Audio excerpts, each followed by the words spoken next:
Hi, my name is Trinidad Linares. I'm the Library Associate for the Music Library and Bill Shirk Sound Archives. We're on the third floor of the Jerome Library and we are open. I'm here to speak about women activists, spoken words and song. I'm going to start off by talking about songstress Billie Holiday. She's known for her song Strange Fruit, which is a very important song about lynching. And this song predates the major civil rights movements in the 50s and 60s, but it carries on to today. We have books about the importance of the song itself in our library, and we also have recordings that span Billie Holiday's career, so please come listen. Another person that you probably know is Curtis Scott King. She's the wife of Martin Luther King Jr., but she was an activist in her own right. She would continue his work for nonviolence and against racism and building the beloved community long after he died. But she would also continue to do other work, like she protested apartheid in South Africa in the mid-'80s. We have 2 recordings of her work in regards to both of those. And another famous person who actually is currently still an activist is Angela Davis. We have recordings from her time when she was in prison and working with the Black Panther Party. Another civil rights activist who mixed music with activism was Odetta. She's known in the folk genre, though they said she has a beautiful voice that some said that she could have done opera. In our collection, we actually have Toni Morrison. Toni Morrison is known for her scholarship and her fiction work that deals with the burdens of racism on men, women, and children, and their relationships with each other and in the community. But she also wrote the libretto for the opera Margaret Garner, which is about a slave woman. We have a few vocal selections from that score, and we also have essays by scholars talking about the importance of that work in our collection. Ruby Dee is a famous theater, film, and television actress. She had an Oscar nomination for American Gangster. She has multiple Emmy nominations, and she has 1 Emmy. She was both in the original Jackie Robinson story and in Do the Right Thing. And she even won a Grammy for her spoken word.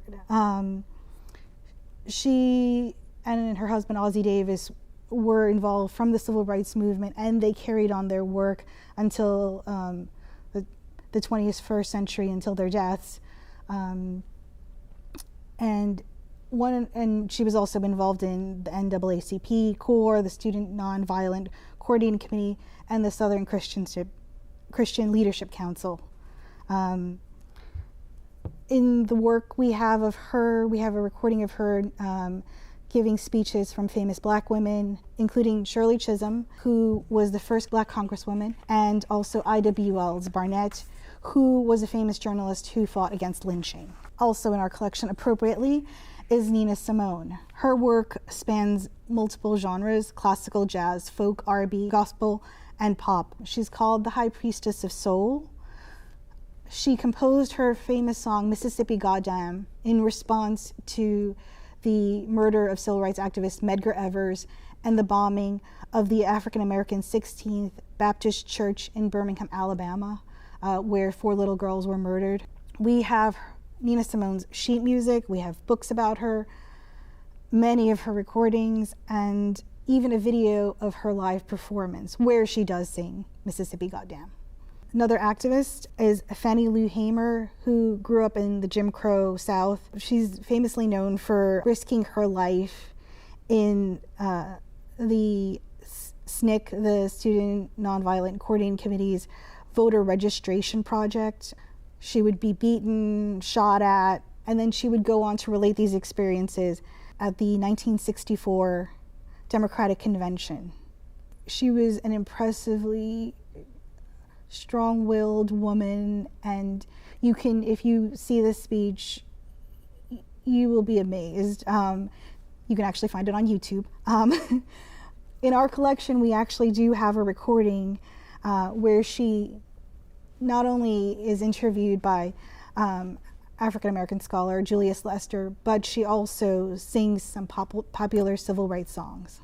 We also have in our collection poetry from Maya Angelou. Her work in poetry is similar to Toni Morrison's fiction in that it tries to encompass the Black experience, including descriptions of less than ideal situations like poverty and drug abuse.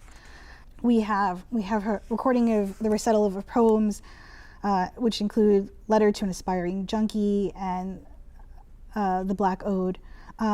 Yet she, Maya Angelou, also celebrated Black joy and Black bodies in poems like Harlem Hopscotch. Hard to describe poetry, and it's much better to read it and listen to it, and we do have it in our collection. Bernice Johnson Reagan is another activist who combined song and civil rights. She founded Sweet Honey in the Rock, a world-renowned a cappella group that has multiple songs that are related to both the civil rights movement and the Black experience, and I actually played it for fourth graders, and they loved it. Like Toni Morrison and Angela Davis, Reagan would go on into academia to do research and inform about African American life. She would actually work on scholarship on African American music traditions. You can see that in her work in Sweet Honey in the Rock. And we have some of their albums, which actually include the poetry of Sonia Sanchez, a poet of the Black Arts Movement, as well as Reagan's books on Sweet Honey in the Rock and the African American sacred song tradition. Now, I realize this is very heavy on the civil rights movement, but we do have a lot of these materials in our collection that I'm really, really proud of that we have these. But activism isn't related to a certain time period or a certain type of issue like voting rights or segregation.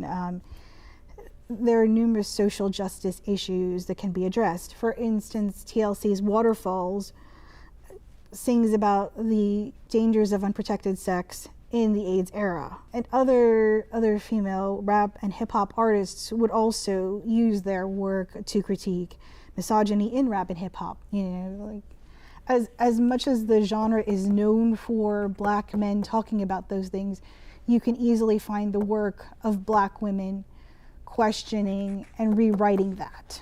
For one hit into pop, we can talk about Beyonce. Her work also embraces Black feminism. She deals with horrible stereotypes like the angry Black woman and how the world views Black women.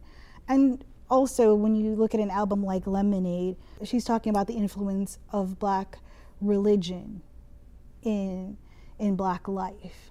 Even though we have current artists that are famous for dance moves and beats, they are still in the body of the activism from previous generations. So this is a little trip into that and into parts of our collection, and we'd love it if you come see us and talk about these segments of our collection.